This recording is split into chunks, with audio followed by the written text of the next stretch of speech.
Panginoon dahil po sa habag at biyaya ng Panginoon at maging po sa kanyang ginawa para po sa atin.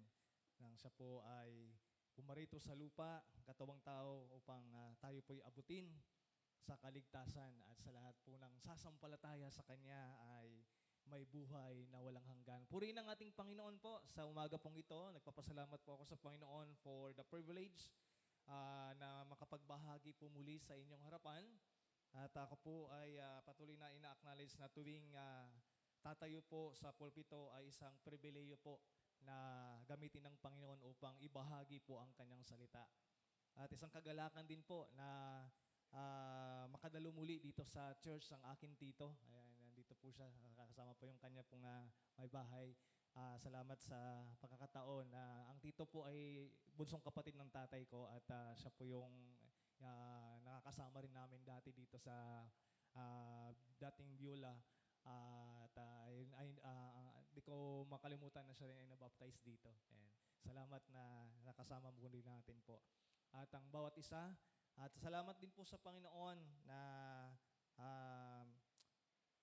kanya pong binigyan ng pribileyo na magbahagi sa umaga pong ito as we conclude doon po sa tema sa buwan na ito ng March, no?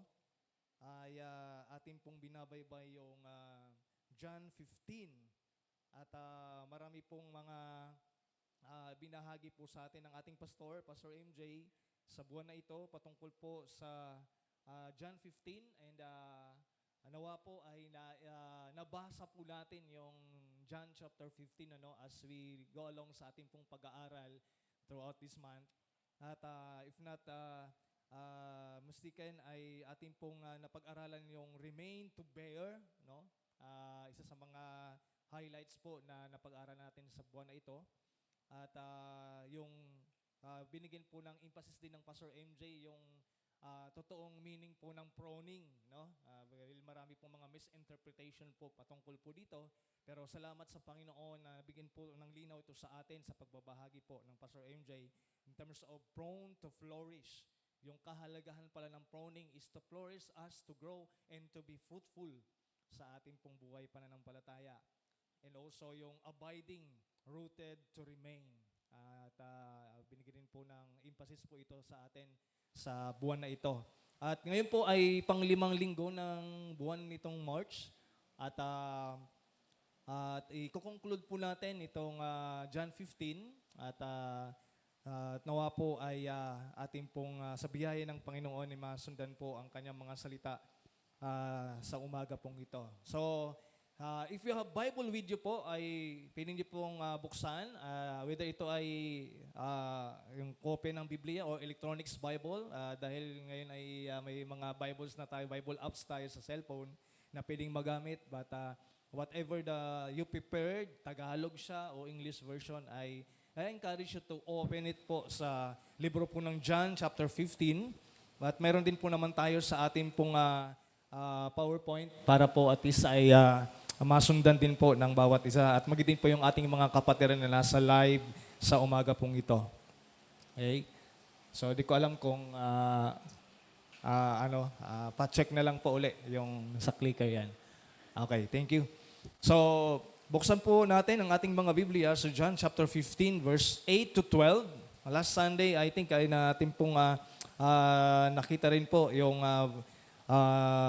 verse 7 at ngayon po ay sa verse 8 to 12. At as give reverence po sa salita ng Panginoon, ay request ko po na tumayo muna tayo saglit upang pagbigay galang sa pagbabasa po ng salita ng Panginoon. John chapter 15 verse 8. Salitan po natin itong basahin. Ako po sa verse 8, ang congregation ng verse 9. Pagdating po ng verse 12, sabay-sabay natin pong basahin. Okay? Yung sa ating pong PowerPoint ay nasa ASB version. Okay po.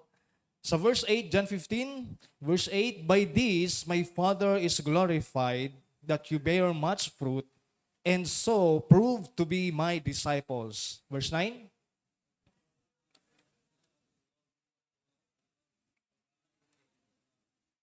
If you keep my commandments, you will abide in my love, just as I have kept my Father's commandments and abide in His love. 11.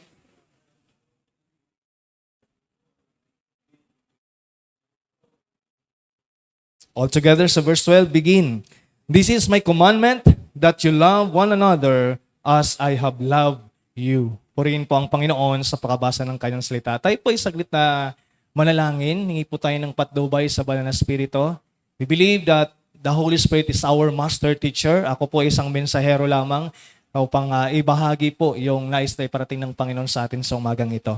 Dakilang Ama, aming Panginoon Diyos, salamat po sa umaga pong ito. Salamat sa pribileyo na gagamitin niyo po muli na ipaabot ang iyong mensahe sa amin sa umaga pong ito, Panginoon.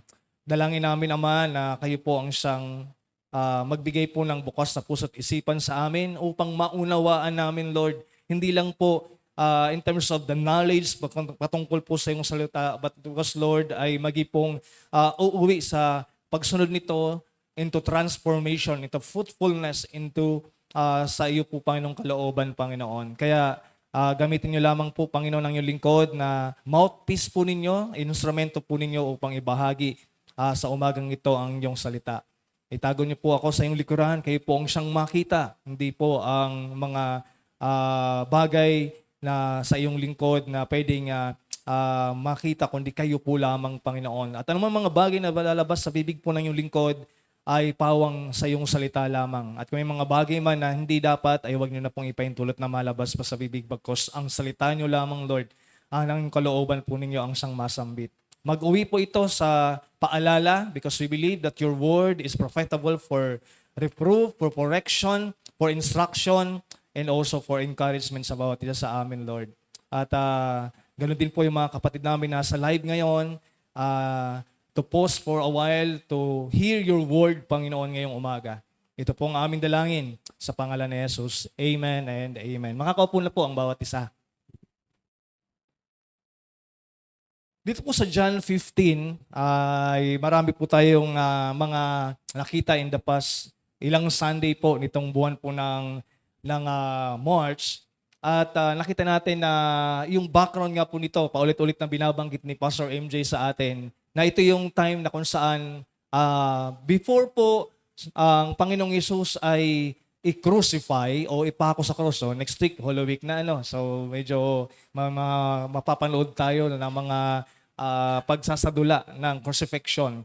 But makita po natin dito, ito yung time na in the upper room, kung saan po sila ay naguling hapunan, ay just an hours or on time na Jesus ay siya po i-crucify sa cross. The disciples, after po ng sila naguling hapunan doon, nagyaya ang Panginoon to go to the Garden of Gethsemane. At pagdating po nila doon, actually, papunta pa lang sila doon, nakadaan po sila sa mga taniman, which is, ikinonect ng Panginoong Hesus. Alam niyo po itong kagandahan sa ating Panginoong Hesus, no? If you read sa time ng Panginoong Hesus sa New Testament, lahat ng kanyang mga tinuturo o kinukwento and even parables, kinukonek niya kung anong yung mga nasa paligid niya. Okay? In time na ito, naglalakad sila papunta sa Garden of Gethsemane, may nakita siyang vine, may nakita siyang ubasan. Okay? At ito po yung kanyang sinabi. Okay? At alam niyo po, from the upper room, that's the discourse. Ang ibig sabihin ng discourse, okay? Ibig sabihin yung mga huling habilin ng Panginoong Hesus sa mga disciples, sa mga believers. Okay? Kaya napakahalagang ito, mga salita ng Panginoon. Kumbaga sa isang mahal natin sa buhay, yung mga huling habilin, yun yung pinakamahalaga na dapat nating tandaan, di ba? So, ito yung time ng discourse o huling mga habilin ng Panginoong Hesus sa mga disciples. In that just hours, yung time na ito, before Jesus Christ go to the cross, the disciples are anxious. Sila po ay talagang, kumbaga nag-aalala. At nagtatanong pa nga mga disciples, Panginoon, saan ka ba pupunta? Okay. Di mo pwede kaming isama dyan? Okay. Kasi sa buong 3 years ng Panginoong Hesus sa ministry, sa minister niya dito sa mundo, kasama-sama niya yung mga disciples. Okay. So they're anxious. Sila po ay nag-aalala. They're confused. Okay. Bakit? Kasi they are looking that Jesus Christ is yung mag-aalis po sa kanila sa captivity from Rome. Di ba? Sila po yung nasakop ng Rome. Matagal na panahon na sila yung nasakop ng Roma. Okay? And they are hoping na darating yung Messiah, darating yung tagapagligtas na mag-aalis sa kanila sa captivity sa Roma at magiging king nila, king of the Jews. Okay? So they are confused. Dahil ang sabi ng Panginoon doon sa upper room ay siya ay mamamatay. Okay? And about to face life without physical presence. Bakit confused sila? Kasi during that time ay iniwan na nila yung kanilang mga profession eh. The fisherman, yung tax collector, and the rest ng mga disciples. So ano yung kakaharapin nila kapag ang Panginoong Hesus physically hindi nila lang makakasama yung presence ng Panginoon physically. Okay? So in this moment, Jesus gives them one of the most powerful metaphors. Okay? Kaya po itong John 15, yung metaphor or paglalarawan, pagdi-describe ng Panginoong Hesus dito, ay ito yung pinaka most powerful metaphors in Scripture, no? Dahil marami pong mga sinasabi ang Panginoong Hesus na mga paglalarawan, no? At ito pong vine and also branches ay most powerful metaphor na sinabi po sa Biblia ng ating Panginoong Hesus. Because nakita natin sa mga pag-aaral po natin dito that Jesus is the true vine. Okay? Siya yung totoong vine or siya po yung puno. The Father is the vine dresser. Vine dresser, no? Siya po yung talagang nag-aalaga. Okay? And the believers are the branches, yung sanga. Okay. So nakita po natin yung mga metaphor na ito. Now, the central message, yung pinaka-sentro na mensahe po, is simple. Okay? Kung sa kanila, kung ikaw po ay magsasaka, okay? But, napakasimple yung metaphor na sinabi ng Jesus Christ eh. Nakikita niyo yung puno na yan? Okay? Hindi naman nakahang yan eh. Sabihin, may rooted yan, mayroon niyang katawan, at may mga sanga. So, very simple, okay? Nakikita nila. Okay? But, yet, it is profound, napakayaman. Bakit po? It speaks life. Okay?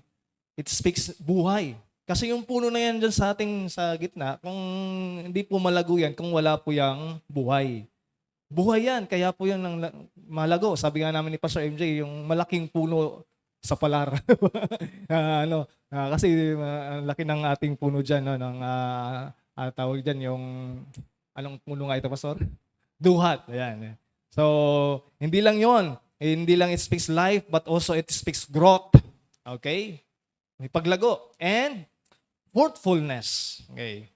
So, yun po yung pinaka-profound dito, no? Buhay, malago, mabunga. Okay. Now, it comes through sa pamagitan po ng abiding sa ating Panginoong Jesucristo. Okay. So, by the time na ma-reach po natin itong verses 8 to 12, ay ibinahagi sa atin ni Pastor MJ yung pinaka mensahe po ng metaphor na ito, yung vine, branches, and even po in terms doon sa ginawa po ng vine dresser, which is yung pagpuprone, no? Now, makita po natin dito, Jesus moves from metaphor, from verse 1 to 7, okay, paglalarawan, to mission and mandate. Okay? At yun po yung titinan natin sa umaga pong ito as we conclude this John 15 na series natin sa buwan na ito. If abiding is the root, okay, kung ang pananatili ay isang ugat sa isang mabungang buhay, okay, then fruit is the result. Okay? Ulitin ko po, if abiding is the root, then fruit is the result. Jesus now, pinapakita po sa atin ngayon sa mga verses na ito, yung buhay na connected sa Kanya. Okay? Buhay na connected sa Kanya. Okay? Hindi lang po connected sa Kanya, but actually, ano bang buhay na kapag nakakonect tayo sa Kanya, ano ba yung itsura? Okay? Ano ba yung makikita natin? What actually looks like. Okay? Kaya po ngayong umaga, sa ating unang, sa ating pong pag-aaral, ay pinamagatan po natin the marks. Ayaw talaga. Ayan. Pasuyo na lang, tech. Ayan. So, the marks of a life that abides. Pinilitan ko na yung clicker pero ayaw pa rin makisama. Okay. Anyway, yun na lang sigurong isa uli. Baka makuha. Thank you, bro. Okay. So, the marks of a life that abides. Ano yung mga marka na isang buhay na nakikita talaga natin na siya ay nananatili or abides, no? Nag-a-abide sa ating pong Panginoon. Okay? So, if nakita nga natin, no, sa unang-una dito, makita natin that the product of abiding. Ayaw din, ayaw din. Okay. So, the product of abiding. Okay. So, sa verse 8 po, ano yung produkto ng abiding? Nakita natin sa verse 8, fruitfulness. Sabihin nyo nga po, fruitfulness. Okay. Kala ko nabulol eh. Okay, fruitfulness. So, sabi dyan sa verse 8, tingnan po natin ang ating mga Bibles, no? Sa verse 8, sabi dyan, by this my Father is glorified, that you bear much fruit, and so prove to be my disciples. Okay. So, dito po, Jesus makes it clear, binigyan na po ng linaw dito, when we truly abiding, kung tayo po talaga ay nakakonekta sa Kanya, okay, yung buhay natin, our lives will not remain barren o hindi po manatiling walang bunga. Okay?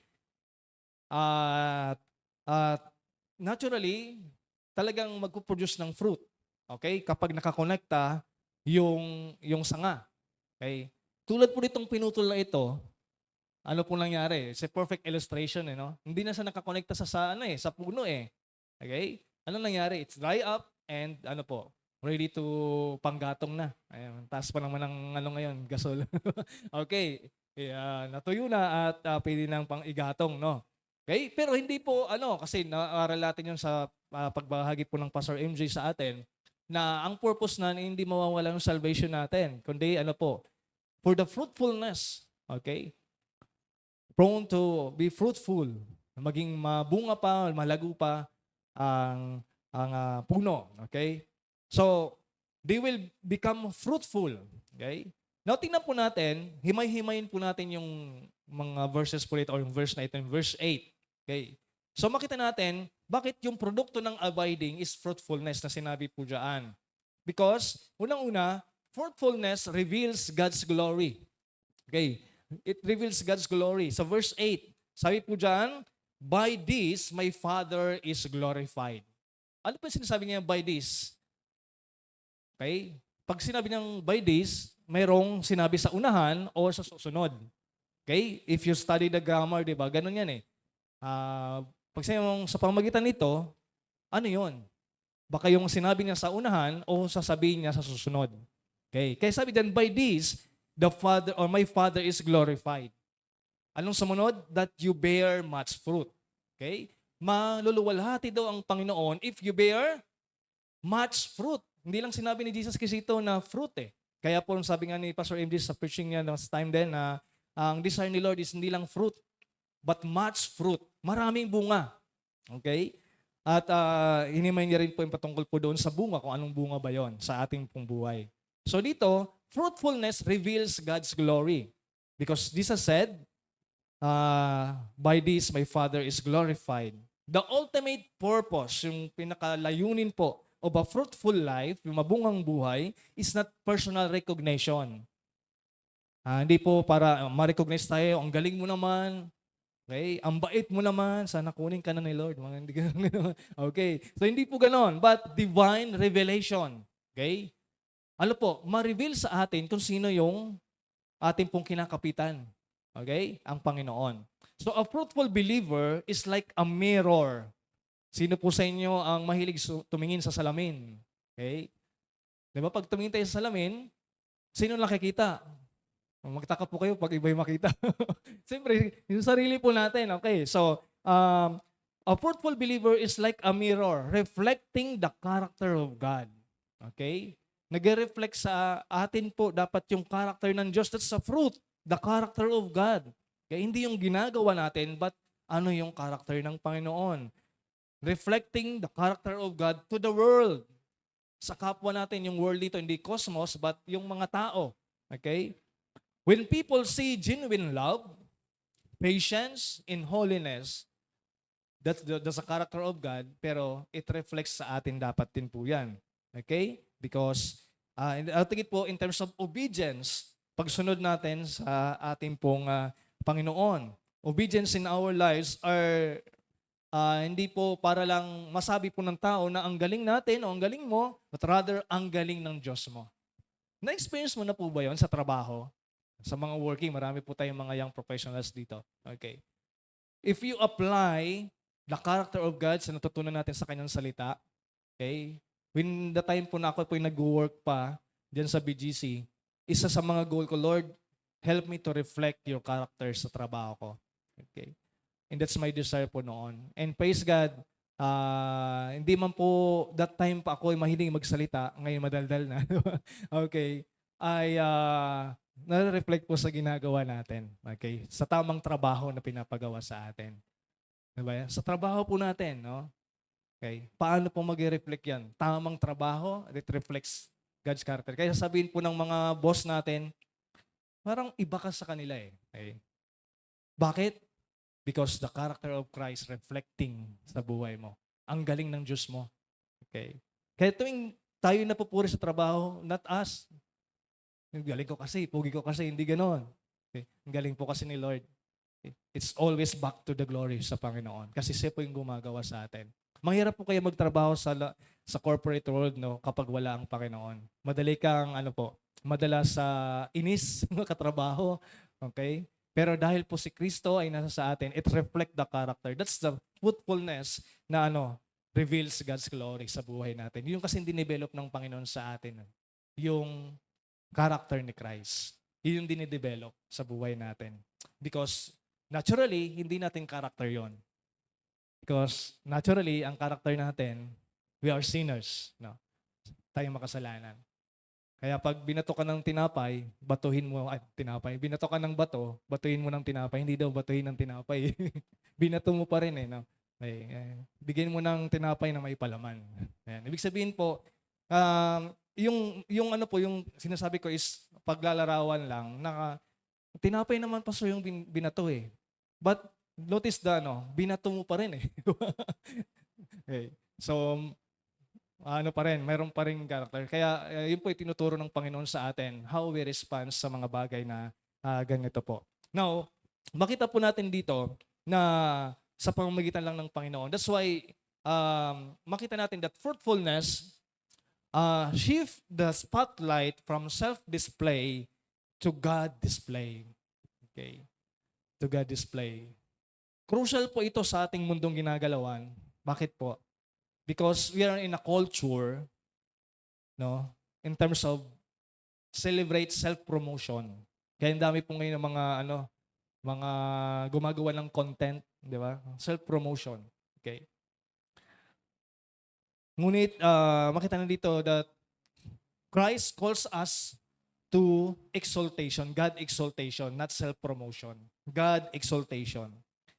The fruit we bear, yung bunga sa buhay natin na ating pong dinadala, whether it is the fruit of the Spirit or righteous living or leading others to Christ, no?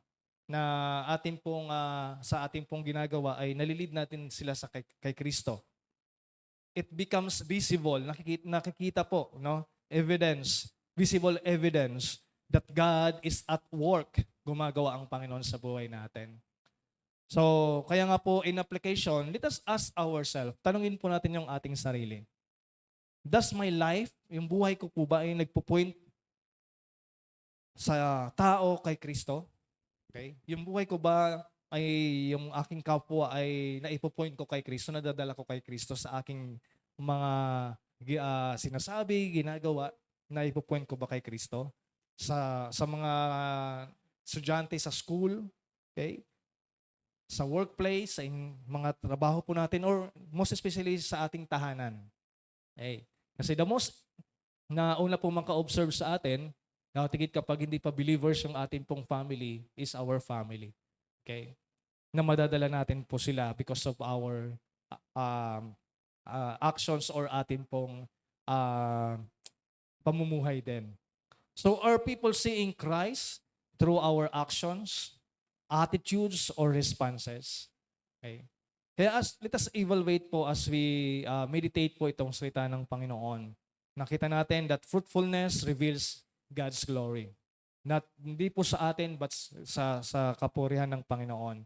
And secondly, hindi lang po yan, fruitfulness validates discipleship.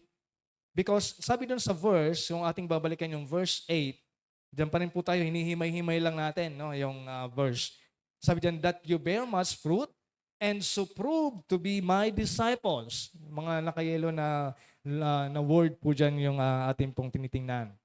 So sabi diyan, Jesus continues, sabi niya, so shall be my disciples. Okay? So, hindi po ibig sabihin na yung fruit dito, okay, to make us disciples. Okay? It doesn't mean that fruit makes us disciple. Kung wala kang bunga, hindi ka disciple. Hindi po ibig sabihin nun. Okay? Ngunit po, but it proves that we are His disciples. Okay? Prueba na tayo ay disipulo o follower ng ating Panginoon. Because meron pong pagkakaiba. There's difference between profession and possession. Diba? Marami nagsasabi, nagka-follow rin naman naman kay Christ. Naniniwala din naman kami kay Christ. Okay? Sumusunod din naman kami kay Christ. Kaya nga palagi kami nagsisimba linggo-linggo. Okay? But, the question is, yung buhay po ba'y merong transformation? Okay. Na kahit yung linggo-linggo nasa church, pero pagdating po ba after the church, ano yung kanyang character, ano yung kanyang buhay, pagdating sa trabaho, pagdating sa school. Okay. Because I believe that fruit is the outward evidence, okay, of an inward reality. Ano yung inward reality? Totoong meron ka ng connection kay Christ, a relationship. That's why we always talk about, it's not about religion, but it's about relationship kay Christ. Kumusta yung ugnayan mo kay Kristo? Okay. So it's not about religiosity, but it's about relationship. Okay. Yun tinuturo po dito. It validates discipleship, it validates that we are disciples. Okay? When we say validates, pinapatunayan na tayo po ay disipulo talaga ni Kristo. Okay? Dahil tulad na lamang po ng isang puno ng mangga, naturally, mamumunga yan. Di ba? Mamumunga yan. Kahit di mo yan pausukan araw-araw, mamumunga pa rin yan. Okay? Ang benefit lang kapag pinausukan mo sa araw-araw ay mas maraming bunga. Okay? But a true follower, okay, of Christ ay talagang dapat po naturally mamumunga tayo. Okay? Bagamat hindi instant, okay? Tulad po lang puno ng mangga, hindi naman instant talaga yung mamumunga. In His season, saka lang yan mamumunga eh. Okay? But there is visible, hindi sa instant perfection, but visible progression. Okay? Kaya po, kapag meron po tayong dinadala na sa Panginoon, huwag nating expect na instant perfection agad siya. Na talagang yung expectation, especially sa mga kabataan, di ba? Pag nare-reach out natin, the expectation ng parents, palagi ka pa naman nagisimba, ganyan ng ano. So it's not instant perfection, but visible progression. Unti-unti. Okay? May nakikita tayong pagbabago sa buhay niya. Kasi pinoproseso din siya ng Panginoon tulad po natin. The sanctification ng Panginoon is progression. Okay? Ay talagang yung proseso. Okay? So ito pong sinasabi dito, it validates because of the inward reality sa buhay ng bawat mga mananampalataya. Because a fruitless life raises a serious spiritual question. Ang isang buhay na walang bunga ay talagang it raise sa isipan natin na spiritual question. Not to condemn them, hindi po sila para hukuman, but to examine. Okay? Examine natin. Tingnan natin. The question ng pag-examine natin, nag-a-abide ba talaga ito kay Kristo? O nag-a-abide ba talaga ako kay Kristo? Okay. Ako ba talaga ay talagang nananatili kay Kristo? That's why as we apply, let us evaluate yung walk natin kay God. Okay. Isipin natin, kumusta yung walk ko, yung lakad ko sa Panginoon? Is there growth sa aking character. Alam niyo po, hindi ko inaaring ganap na ako sa ano na po sa bagay na ito. I'm still the progress the ano ng Panginoon, pagtuturo ng Panginoon. I have lot of learnings, especially as a pastor. And alam ni Pastor MJ yan, we still growing po no sa ano ng Panginoon, proseso ng Panginoon po sa atin.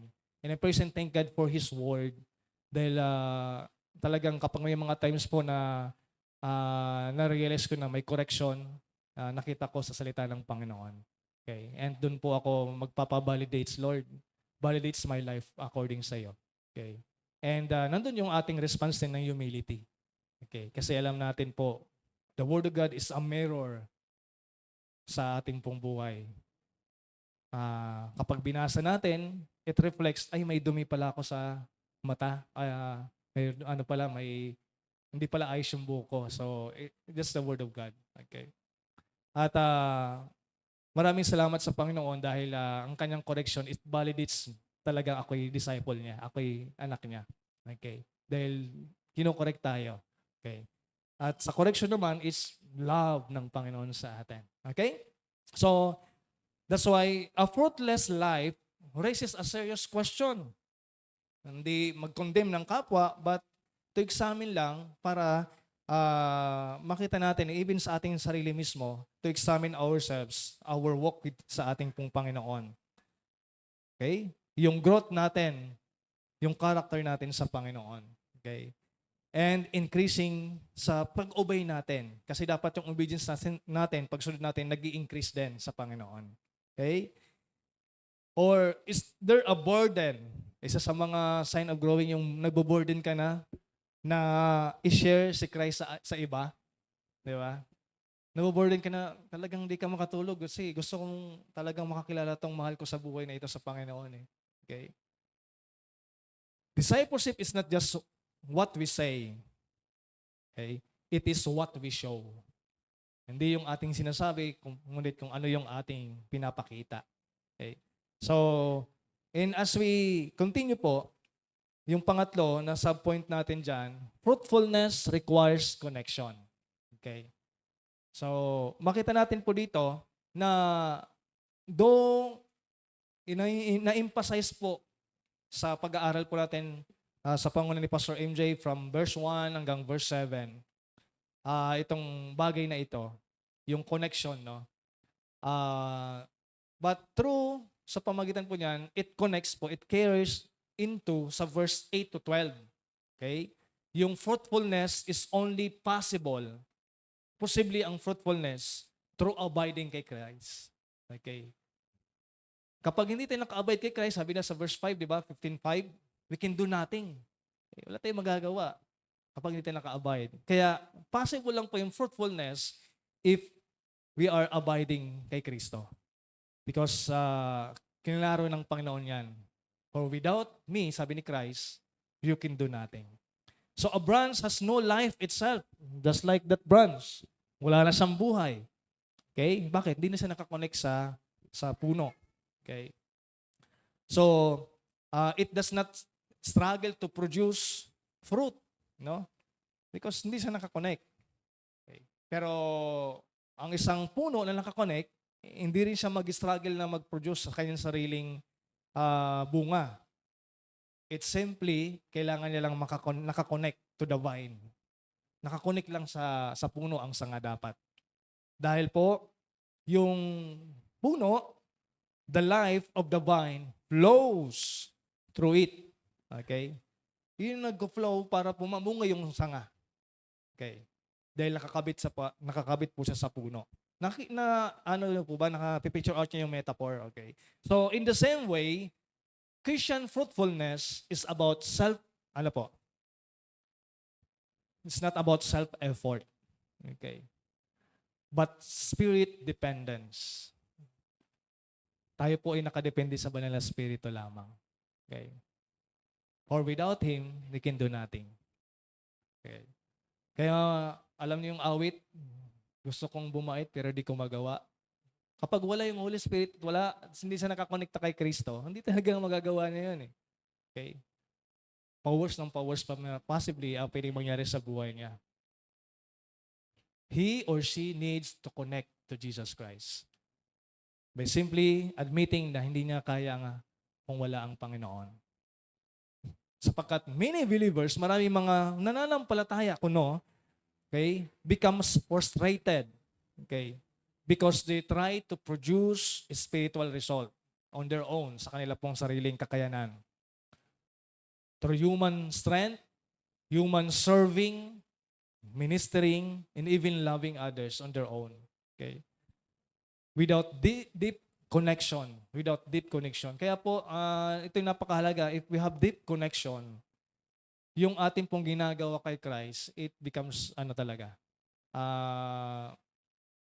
simply magko-flourish. Simply na lalabas yun. Okay? But real fruit comes from abiding. Real fruit comes from abiding. Kaya po, if you nasusubaybayan niyo po yung series from first Sunday nitong March hanggang last Sunday, napakaganda po yung binagi sa atin ng Pastor MJ, no? Na nawa ay ma-apply sa buhay natin. Okay?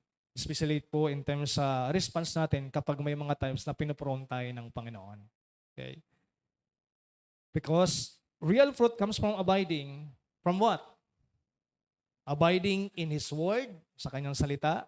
Abiding in His love, sa Kanyang pag-ibig sa atin. And abiding in prayer, sa pananalangin and dependency. Because we believe that prayer is pagpapakita natin ng dependency natin sa Panginoon. Kumusta po yung prayer life natin, mga kapatid? Nakikipray nilang ba po ba tayo kapag kakain lang? Okay? O baka nakakalimutan pa. Okay? O pag may problema na. Okay? Kaya napakahalaga po na yung abiding, kasama po yun, no? Sa Kanyang salita, sa pananalangin, at pagdidepende sa Panginoon. Now, as we apply, instead of asking, how can I be fruitful? Paano ba ako, Lord, maging fruitful? Instead of asking that, ang tanong dapat ay, am I truly abiding in Christ daily? Ako ba talaga ay nakaka-connect kay Christ? Okay, let us evaluate ourselves daily. Lord, help me to abide sa iyo sa araw na ito. Okay. So that yung bunga sa aking mga ginagawa sa araw-araw, sa ating ginagawa sa araw-araw, mag-reflect kayo, makita kayo. Now, in the principle po na makita natin dyan, spiritual fruit is the visible evidence of an invisible connection to Christ. Okay? The invisible connection natin kay Christ, yung ating pong makikipag-ugnayan sa Kanya, okay?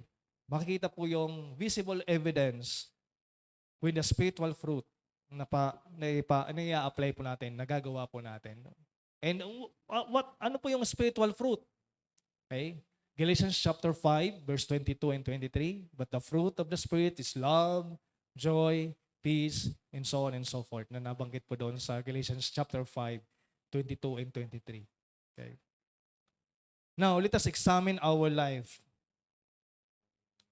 There's spiritual fruit na meron tayo. The character, the influence, and the obedience na meron tayo sa Panginoon. Let us stop striving in our own strength. Mapapagod lang po. Nakatigit po, kung kala natin yung paglilingkod natin, di ba, may mga times na makasimba nga para pagpalain. Hindi po ganoon eh. Okay? Sumisimba ka kasi pinagpala ka na ng Panginoon. Okay?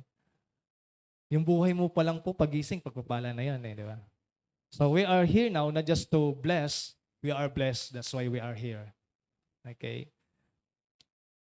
Does our life point people to God or to us? Okay. So let us evaluate yung bagay na yan.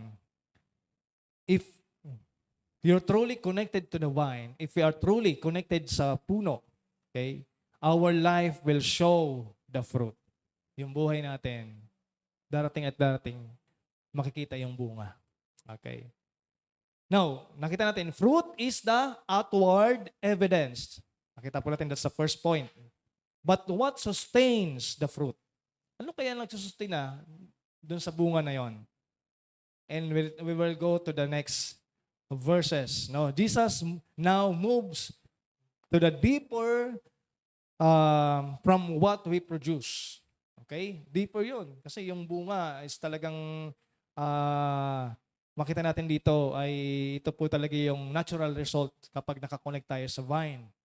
But the deeper of this is from what we produce. Okay? Paano ba nasusustain na yung fruit na ito? This has now moves deeper sa area ng verses 9 to 10. From what we produce, how we live. Okay? What we produce, fruit. Now, how we live. Second point is this, the proof of abiding. The proof of abiding is obedience. Okay? Ano pa yung una? The product of abiding is what? Hello po? Hello? Fruitfulness. Okay. Verse 8. Now, the proof, yung prueba of abiding is what? Obedience. Obedience po. In verses 9 to 10. Kaya po sabi ng verse 9 and 10, as the Father has loved me, so I have loved you. Abide in my love if you keep my commandments. You will abide in my love just as I have kept my Father's commandments and abide in His love. So, himayin natin po dito yung mga verses na ito.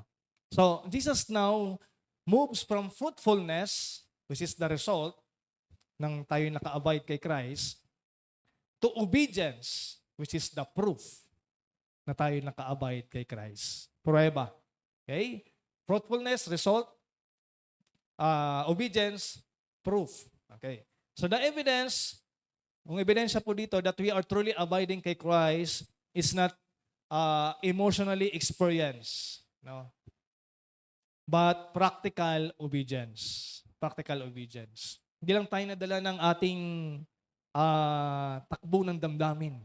Ayan. Dahil very emotional yung preaching ni Pastor. Hindi ganon. Kundi ano po, sumusunod tayo in practical way because naunawaan natin at tayo totoong nakakonekta kay Christ. Amen po ba? Amen. Now, abiding is not just something na nafe-feel natin. It is something we live out. Something we live out na dapat natin pong isa sa pamuhay. Kaya po, ano bang obedience? Obedience flows from love. Okay. In verse 9, sabi po dyan, as the Father has loved me, or as the Father has loved me, so have I loved you. Abide in my love. Remember po, ang nagsasalita dito si Jesus Christ, talking to the disciples. They are going to Garden of Gethsemane, illustrating yung, yung in terms of the vine, no? So, sabi niya dito ng Panginoon na ang prueba na kayo ay talagang nakakonekta sa akin is sumusunod kayo. Okay? So, because obedience flows from love. Okay. Jesus begins sa powerful na katotohanan na ito, as the Father hath loved me. Ganun na lamang yung pagmamahal ng Ama sa akin, so have I loved you. Ganun din naman ako sa inyo. Abide in my love. Manatili kayo sa pagmamahal ko o sa pag-ibig ko. Notice the order. Tingnan po natin yung order ng grammar o ng sentence, no? Okay? Ano po makita natin, ma-observe natin dyan? Love comes first, right? Diba? Unang sinabi niya, love. My Father loved me. Okay. Love comes first. Then, anong next? Obedience flows. Okay? Abide in my love. Okay. So, we do not obey Christ to earn His love. Okay? Hindi natin sinusunod para ma-earn natin yung love ni Christ. Okay? We obey because we are already secure in His love. We are already sigurado na tayo sa pag-ibig ng Diyos. Binigay nga yung buhay sa atin. Okay? That's why we obey. Because our obedience is not a condition, okay, for acceptance. It is a response to acceptance. Okay po. Ito yung tugon natin nung tinanggap tayo ng Panginoon, a sinner like us. Okay? The grace na binigay sa atin. Okay? Kaya nga po, Kung titignan natin ang mundo, sinasabi, mag-perform ka lang maayos so that you will be loved. Di ba? Ang mundo, sinasabi. Okay? But Christ says, you are loved. Therefore, obey. Mahal kita, sabi ng Panginoon. That's why, sumunod ka. Okay. This transforms obedience from a burden into delight. Kasi minsan parang ang hirap naman Lord sumunod, parang burden. Pero ang sabi ng Panginoon, anak, simple lang. Okay. Dahil mahal kita, sundan mo ko kasi para sa kabubuti mo yan. Okay. Para sa kagaganda, kalalago mo yan. It brings to delight. Ay Lord, ito pala yung feeling ng sumusunod talaga sa inyo. Okay. So this transforms obedience from a burden into a delight. It is no longer duty-driven. Okay? Kailangan kasing gawin eh. So, hindi duty-driven, no. But devotion-driven. Okay po. Because naunawaan natin yung pagmamahal ng Panginoon. Kaya dinidebut talaga natin yung time natin, yung buhay natin because of His love. Okay? Hindi na po duty-driven. Hindi na po call of duty. Okay? Kundi po devotion. Talagang, di ba ang devotion talagang something you love to do for that person. Kaya devote ka, di ba? Kahit hindi naman sinasabi sa'yo, gagawin mo eh. Di ba? Yung mga devoted sa mga idols. I mean, yung mga human idols, mga artista, mga ganon, di ba? Hindi man sinasabi nila na, nandito ako, punta kayo. Hindi. Hindi pa, wala pa yung sinusubaybayan mong K-pop doon, nandun ka na. Okay? Bakit? Devoted kayo doon sa mga taong yun eh. Okay? Sa Panginoon naman, nagiging, delight sa pagsunod natin sa Kanya. Kasi, we devoted to Him. Now, when you truly understand how deeply Christ loves you, okay po, pag naunawaan talaga po natin kung gaano yung pag-ibig ng Diyos sa atin, okay, His sacrifice, His grace, yung biyaya niya, His patience, obedience comes your joyful response. Ano daw po yung joyful response natin pag tunay natin na unawaan po yung pag-ibig ng Diyos sa atin, yung biyaya ng Diyos sa atin? Joyful response. Okay? Kagalakan. Ako po ay tunay na, totoo yung sinabi yung awit ni Tatay Lino, His amazing grace. Napatunayan ko po yan kasi ang meaning po ng yung pangalan ko na Hansel ay God is gracious. Grabe yung biyaya ng Panginoon sa akin. Okay. And that's why my joyful response, Lord, I will serve you. Okay. Joyfully. Ba't hindi nangako ang Lord? Talaga ba? Okay. Mahirap maglingkod. Walang pera sa maglingkod. But Lord, sapat na yung ginawa mo sa akin. Sobra pa. Okay. Nawa po, yung joyful response natin, yung ginagawa ng Diyos sa buhay natin, ganun din. Okay. Ano yung ginawa na ng Diyos sa buhay mo? The response, Lord, masaya ako dahil nakakonek ako sa'yo. Okay? That's why, let us check our motivation. Ano yung motivation mo? Bakit ka naglilingkod kay Lord sa mga naglilingkod na? Okay. Are you obeying God out of fear? Kasi ayoko mapunta ng impyerno. Hindi ganoon lamang. No? Or out of love. Dahil sa pag-ibig ng Diyos sa akin, nandito ako. This is manifestation ng pagmamahal ko rin sa Panginoon. Do you serve Him to gain approval? Or because you already have it in Christ? Okay. The more you meditate sa pag-ibig ng Diyos, the more yung puso natin will move toward obedience. Okay. Kaya po, talagang grabe ito. Kasi kung babalikan natin yung si Peter, yung tanong ng Panginoon, Peter, do you love me? Kaya po, when I study about this talaga, ito yung Book of John, kasi si John the Beloved, si John na minahal ng Diyos, kaya na-experience niya yung pag-ibig ng Diyos. Kaya more on the letter ni John, sa Gospel of John, sa 1st to 3rd John, palagi ini-emphasize niya yung love. Di ba? dahil na-experience na ito mismo, personally kay Christ. Okay? Kaya the more we meditate yung pag-ibig ng Diyos sa atin, the more din yung pag-obey natin sa Kanya ay talagang dinidesire natin. Okay. So hindi lang po dyan that obedience flows from love, but obedience sustains fellowship. Saan pong makita natin yan? Sa verse 10. Sabi dyan, if you keep my commandments, if you keep my commandments, if you keep my commandments, you will abide in my love. Okay. So, itong verse na ito muli ay marami nating times na nababasa to. Pero let's expose yung sinabi diyan. Kung yung sa pagpapatuloy ng Panginoon dito, sabi niya, if you keep my commandments, you will abide in my love. So, hindi ibig sabihin po na we lost our relationship with Christ. Kasi sabi din, if you keep my commandments. No?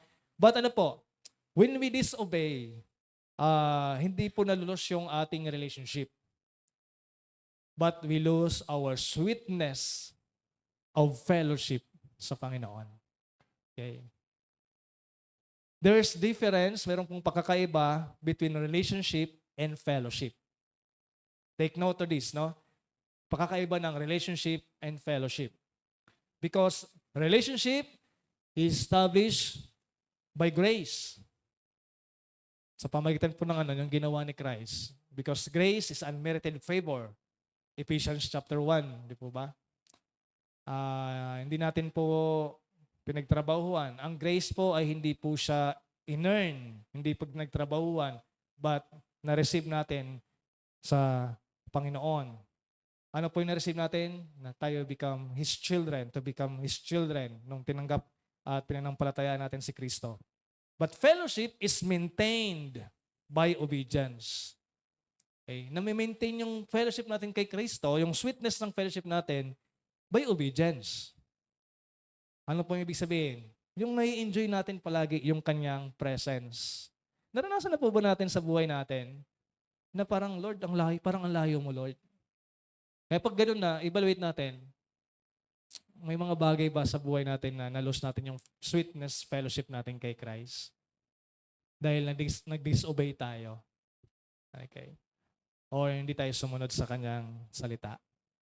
Disobedience does not remove us from God's family, but it disrupts our closeness sa Kanya. Okay? Tulad sa isang pamilya, ang isang bata na pag nag-disobey, di ba? Still, anak pa rin siya. Okay? But the intimacy, yung anak nahiya lumapit kay tatay o kay nanay kasi mayroong ginawang hindi maganda, hindi sumunod. Diba? Yung fellowship nila. Okay. So dapat right response, pag ganun na, repentance na. Sorry po. Diba? Hindi na po mauulit. True repentance. Okay. Okay. So, yun po ang makita natin dyan. That obedience sustains fellowship. So, sabi nga, sin creates this distance sa Panginoon. Not bilang mga believers, remember yung nagsasalita dito, si Jesus Christ, sino yung audience? The disciples. Kaya yung niya dito, it's not about in terms of salvation, but yung fellowship sa relationship nila kay Kristo. Okay? Kaya sin creates distance sa Panginoon, not in position, but in experience nila sa Panginoon. Diba? Kaya kapag may mga bagay na nagdi-disrupt sa ating prayer life, kahit pray na tayo ng pray, hindi sinasagot ni Lord kasi baka merong nagiging hadlang. Okay. Para hindi sagutin ni Lord. Diba parang isang bata, hingi ka ng hingi ng sapatos, pero hindi ka man sumusunod sa tatay mo, bibigyan ka kaagad ng tatay mo ng sapatos. Diba? Okay. Sumunod ka muna, anak. Yan. So yun po usually, diba, sa mga magulang. Okay. Pero sa mga masunurin na anak, kahit di maging iyong anak, nakikita ng magulang, kailangan ng anak ko ito kay binibigay. So that's the blessing naman ng obedience. Okay. So, now, tingnan po natin, as we apply, if you feel spiritually dry ka ba ngayon? Or distant? sa Panginoon or disconnected, let us ask ourselves, is there area of disobedience sa buhay ko kaya ngayon? Is there something God had told me to do that I keep ignoring? Na palaging naririnig ko na to sa salita ng Panginoon or even sa mga nagpe-preach, pero I'm still ignoring. Parang hindi ko pinapakinggan, hindi ko siniseryoso. Restoring fellowship often begins with simple obedience. Okay. Sa pagsunod natin sa Panginoon. And thirdly, obedience mirrors Christ. Okay. Obedience mirrors Christ. In John chapter 15, verse 9 to 10, sabi dyan, or sa verse 10, sabi po ng verse, just as I have kept my Father's commandment, yung mga nakayelo po na words dyan, and abide in His love. So, tingnan po natin itong portion na ito. Okay. So, ibig sabihin po, this not mean, no, na, or ito pong area na ito, that sabi dyan, na just as I have kept my Father's commandments. Diba? Obedience mirrors Christ. Ano yung minimero natin dito kay Christ? Yung sinabi niya na, ano po, just as I, tulad ko, na, ano po, keeping, sinusunod, pinamanatili, yung commandment ng Ama, the Father's commandment. Okay. Sabi niya, abide in His love. So Christ Himself, si Kristo mismo po, namuhay of a perfect obedience to the Father. Ang mga sabihin natin, si Christ yun, Pastor. Hindi ko kaya yun. Hindi naman ako si Christ. But always remember, we are little Christ. We are mirroring kung ano po ang character ni Christ. Pero hindi sa ating kakayanan. Hindi talaga natin kaya sa ating sarili yon. But if you abide to the Holy Spirit, siya yung gagawa kasi nun para sa atin. Okay? So, kaya po ang duty natin, mag-abide. Hindi mag-produce ng fruit. Kasi si Holy Spirit ang mag-produce ng fruit sa atin. If we abide. Okay. Gets niyo po? Okay. Kasi yung sanga, hindi niya duty mag-produce ng fruit. Ang duty niya, mag-abide sa puno. Para yung nutrients sa puno mag-blows doon sa vine, sa sanga, para mag-produce ng fruit. Gets niyo po? Okay. So, nawa po ay nag-gets natin yung metaphor na yan. So, Jesus Christ, makita natin po dito that His earthly ministry po, nung nagkatawang tao siya, marked by surrendered life. Na kahit na po siya ay Panginoon o Diyos, yung surrendered life niya to the Father, makita natin na before siya nag-start po ng earthly ministry, yung pag-abide, pag-surrender niya sa Ama.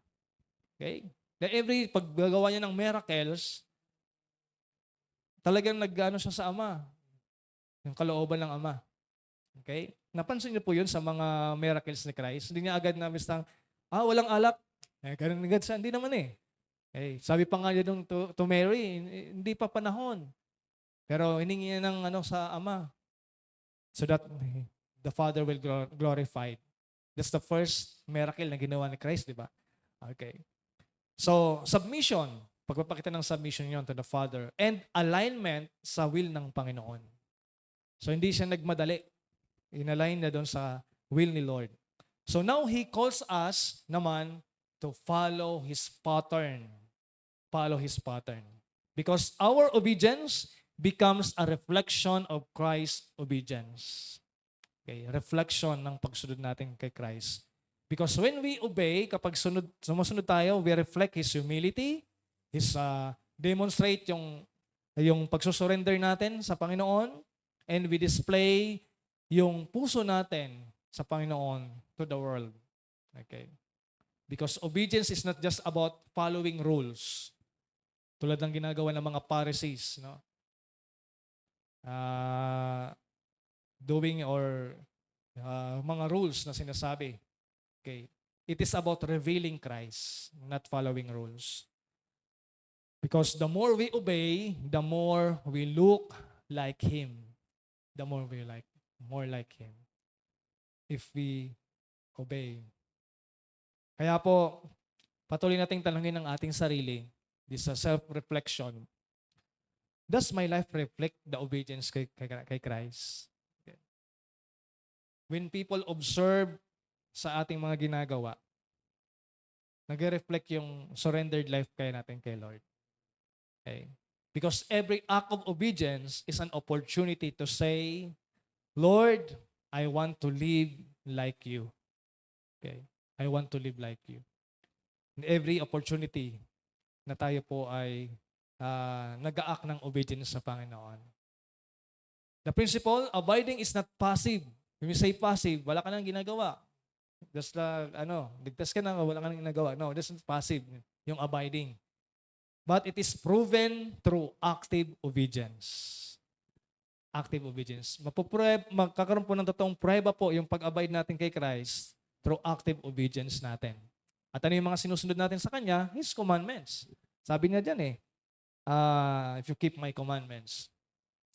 So, let us identify where you know God's will sa buhay natin.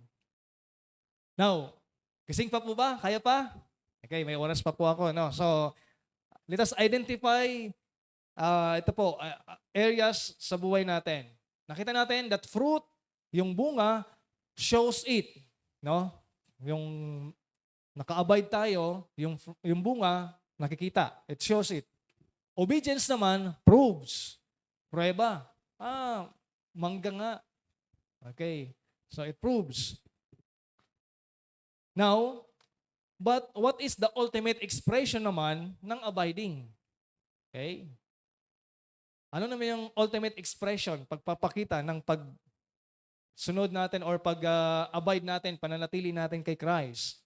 Now, Jesus now brings us everything from verse 1 to these verses, no? The highest point. Ito ang ganda ng Panginoon, talagang sabi ko, grabe si Lord. Inuna niya muna itong yung metaphor and the mandate, the mission rather. Okay? Anong mission natin as believers? Obedience. Now, sinunod niya yung mandate. Yung kailangan gawin natin. Kailangan sa pamagitan nito. Ano po yun? Let's go to verses 11 and 12. Sabi po dyan, yung priority ng abiding is love. Is love. Pag-ibig. Sabi ng verses na 11 and 12, these things I have spoken to you that my joy may be in you, and that your joy may be full. This is my commandment, that you love one another as I have loved you. Okay. Now, tignan po natin ito. After speaking about fruitfulness, the result, okay, and obedience naman, the proof, Jesus now brings us the priority. Okay. The central command na magdi-define sa isang mga Kristiyano, sa isang mga mananampalataya. And what? Ano po yung magdi-define na totoong Kristiyano siya? Love. Okay. Kasi the first believers in the book of Acts, nag-define po sa kanila na talaga sila po ay truly Christ disciples because of their loving one another. Remember in the book of Acts, nung nabasa niyo po yung libro ng Gawa, there's persecution. Pati po yung mga gwardiya sa kulungan, grabe yung kanilang pagka-amaze. Bakit? Dahil marahil po ay paraphrase na kakain na lang nung isa, binibigay pa sa kapatid niya sa Panginoon. And even po doon sa persecutions, yung mga mayroon, binibenta nila yung kanilang ibang ari-arian at tinutulong sa mga kapwa nila mananampalataya na walang-wala because of persecutions. Grabe yung pag-ibig nila. Okay, sa isa't isa. And that what defines Christianity is. Compare ngayon, no? Maraming Kristiyano nag-aaway-away. Okay? Hindi na love. Kaya po, itong tingnan natin po itong ultimate expression po ng abiding. Okay? Jesus now brings us the priority, the central command. And dito po, this is not just one command among many, no? Kasi maraming commandments si Lord. Okay? It is the command that shapes all the others. Dito talaga nakakommand. But the greatest of all commandments is this. Okay? Notice po yung flow. When we abide kay Christ, we obey His word. Right? Sabi po dyan, di ba? And as we obey His word, And the highest expression na tayo po ay nag-obey sa kanyang salita, obedience. Obedience in what? Okay? By loving one another. Okay. So, bakit po? Let's go to the subpoints. Because love produces joy. Di po ba? So, katatapos lang ng love month. Okay? Love produces joy. Jesus says in verse 11, sabi po dyan, these things I have spoken to you. Itong mga bagay na ito from verse 1 up to these verses, that my joy, sabi niya, yung kagalakan ko, sabi ni Jesus Christ, may be in you, na mapasa inyo, in that your joy may be full. Na yung kagalakan na ito, talagang mapuno kayo. Okay? Nakagalakan. This is powerful joy. Okay? This is powerful na sinabi ni Christ dito. Because joy is the result of abiding. Hindi lamang po, hindi lamang po yung fruit, but also joy is the result of abiding. And also, the result of obeying. Diba? Pag naranasan mo talagang sumunod kay Christ, diba? Talagang, kaya nakaka-amaze po yung parang hindi napapagod kasi kagalakan niya, diba? The joy of the Lord is our strength. Okay? Because of kanya pong pagsunod sa Panginoon. And also the result of joy is the result also of loving. Okay? Always remember, joy is the result of abiding, joy is the result of obeying, and joy is the result of loving. Pagmamahal. Ang mundo po, sinasabi na ang joy daw is success. Pero maraming successful persons na walang totoong joy. Okay? Hindi naman siguro lingid sa inyong mga kaalaman, maraming mga mayaman na, there's commit suicide. Okay? No true enough joy. Or hindi lang success, yung iba sabi nila relationship. Okay? Pero pagdating sa relationship, marami rin namang relationship na di-disrupt, no? Na kakaroon po ng hindi maayos na relationship. Walang masabi natin na perfect relationship. Or sabi nila, experiences. Sa daming experiences, ay kala nila yung kagalakan na nakukuha nila. Experiences sa iba't ibang lugar. Kaya yung iba talagang travel and travel, experience na makatravel doon, gito ganyan. Pero ang buhay kasi ng tao, walang satisfaction, kaya hindi makukuha yung totoong joy doon sa mga experiences na yon. Okay? But all of these are temporary. Kung tingin nila ay yun yung joy sa kanila, but all of those things are temporary and unstable. Okay? Marahil masaya ka ngayon kasi ikaw ay maayos yung relationship ngayon, pero di mo alam, baka bukas magkagalit kayo. Di ayos yung relationship mo. Okay.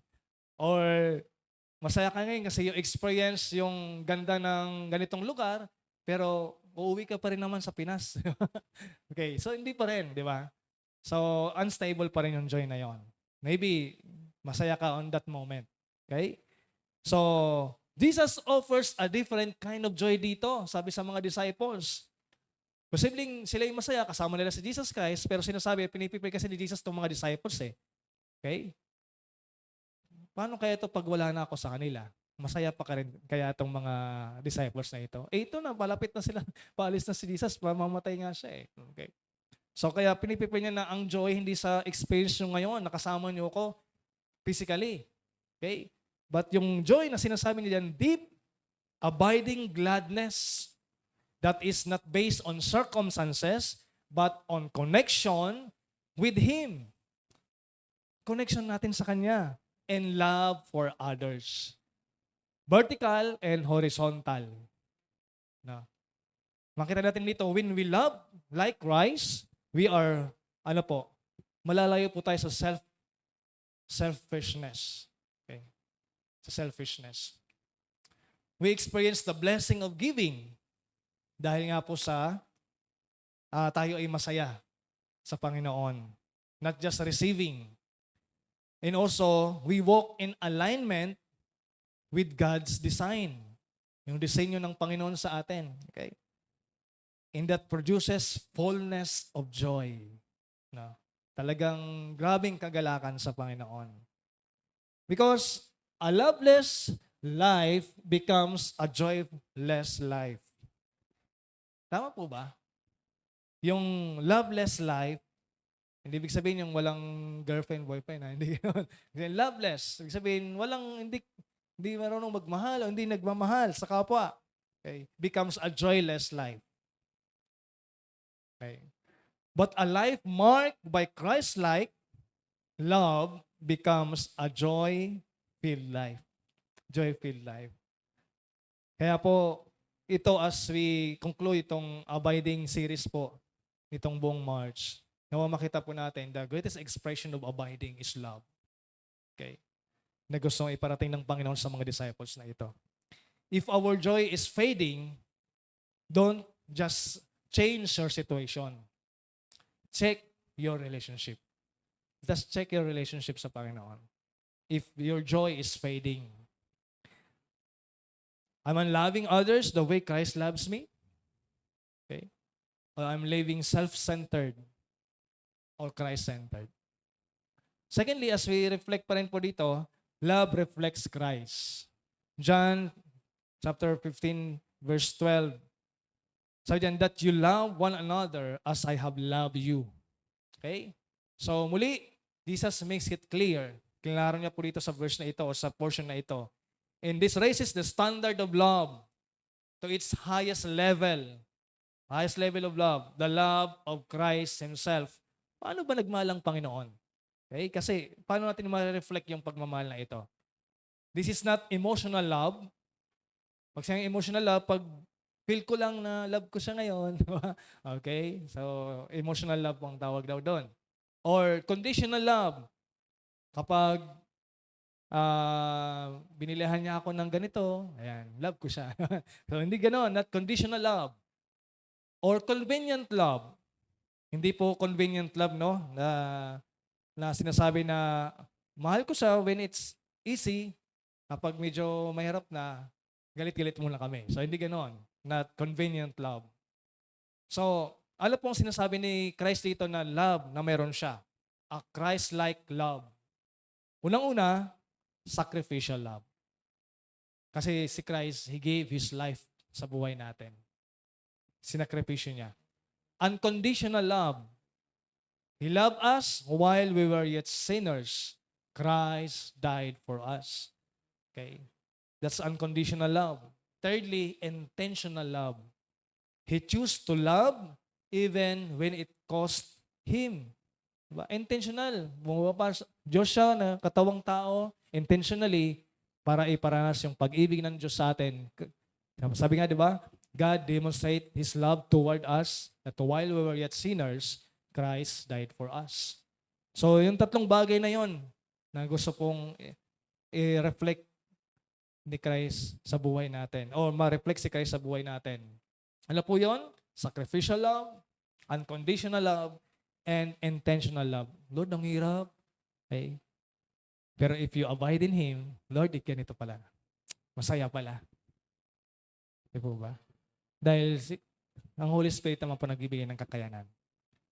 Then as we apply, ay nawa ay makita po yung pag-ibig na ito sa atin. In the same way, our love must be visible, tangible, and sacrificial. Last na po, na sub-point. Kasi nandiyan na yung mga bata. Okay? But before that, this is a principle. We do not define love based on culture. We define it based on Christ's example. Okay? Hindi natin dinidefine yung love sa kultura na ang mga tao doon talagang mapagmahal. Hindi po. But based on Christ's example. Okay? Ito po tayo sa pangatlo. Love defines believers. Ito na po. Jesus says in verse 12.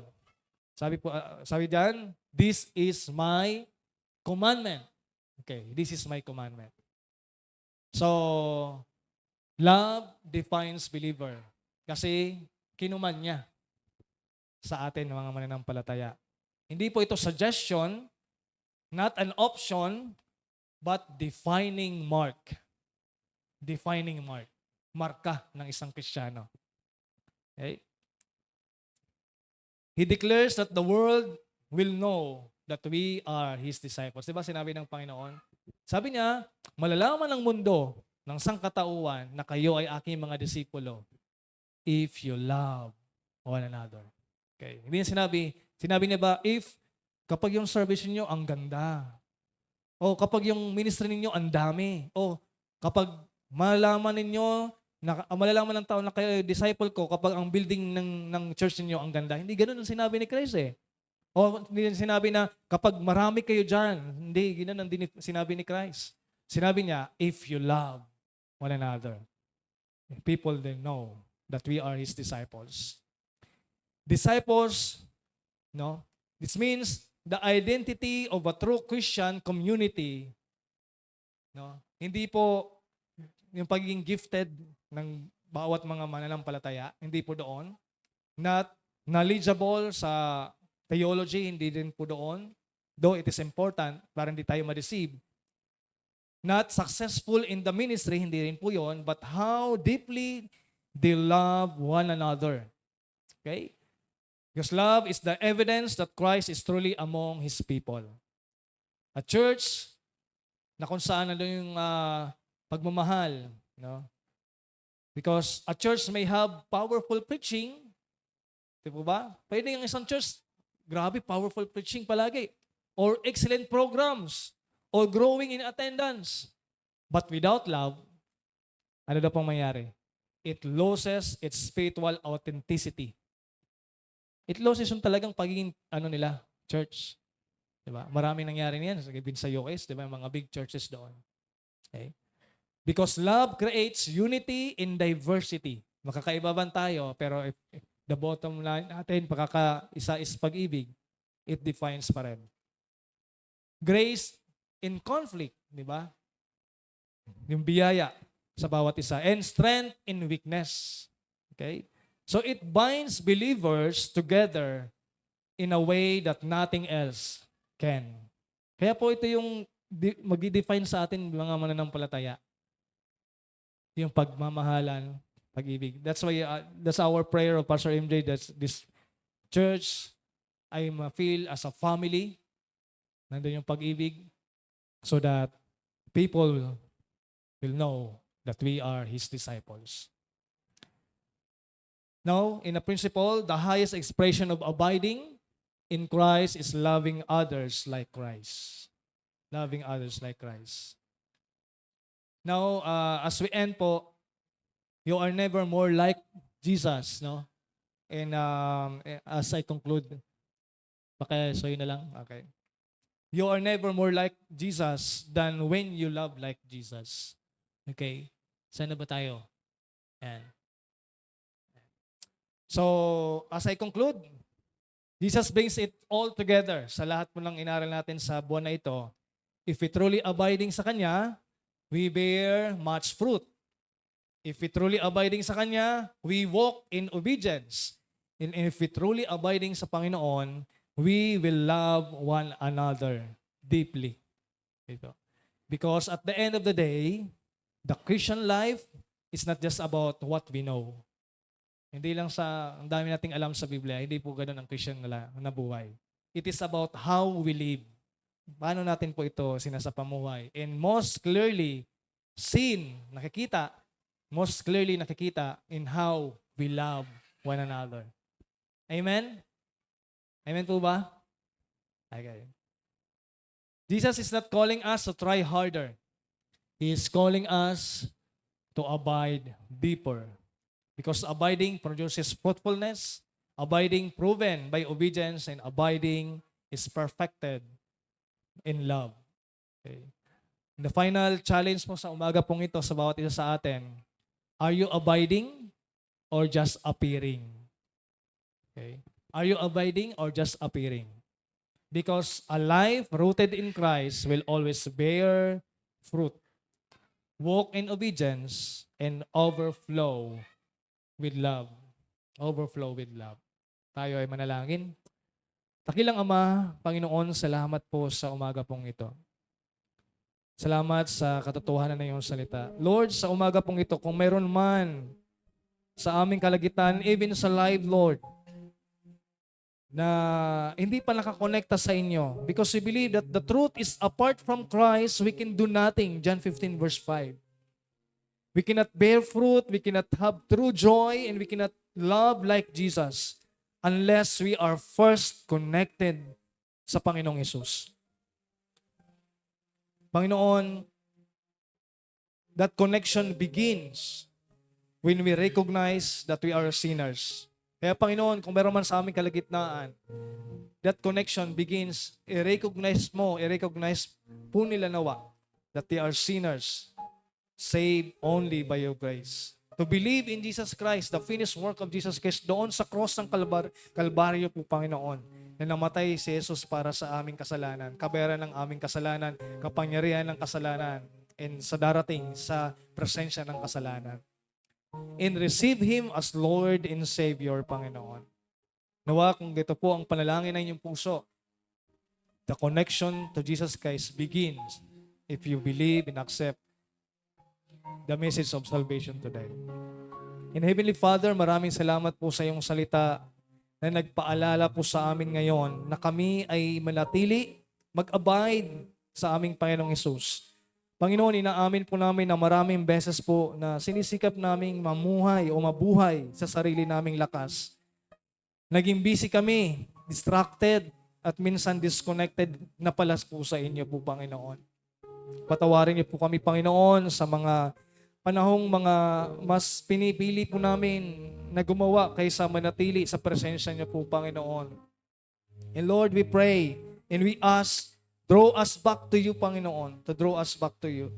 Teach us to remain in Christ daily. Help us to stay rooted in your word, dependent in prayer, and surrendered in obedience, Panginoon, sa inyo, Lord. And Lord, we desire not just activity, but true fruitfulness. Hayaan niyo pong mamunga ang aming buhay para sa iyong kaluwalhatian. Punuin niyo rin po kami, Panginoon, ng iyong kagalakan. Hindi yung saya na nakadepende sa sitwasyon, kundi yung joy na nanggagaling po sa pananatili kay Jesus. Sa gitna ng pagsubok, tulungan niyo po kaming maalala na ang tunay na kagalakan ay nasa inyo po, Panginoon, lamang. At Panginoon, turuan niyo po kami na magmahal gaya ng pagmamahal ni Kristo. Bigyan niyo kami ng pusong marunong magpatawad, magmahal kahit mahirap, at maglingkod kahit walang kapalit. Nawa ang iyong pag-ibig ay umagos sa amin at makita sa aming pamilya, sa aming church, and magiging po sa trabaho, sa school, sa araw-araw naming buhay. Lord, gawin mo kaming malinaw na refleksyon ni Jesus, na kapag nakita kami ng iba, ikaw ang makita po nila. Tulungan niyo po kaming manatiling connected, manatiling lumalago, at manatiling namumunga. At lahat ng ito, Lord, aming panalangin sa inyo, ang lahat ng papuri at kaluwalhatian lamang sa inyo po, Panginoon. And we commit our lives to you now, Lord. In the name of Jesus Christ, our true vine, we pray. And the whole people says, Amen and Amen. Purihin po ang ating Panginoon. Bigyan natin yung time sa mga bata para sa kanila pong report.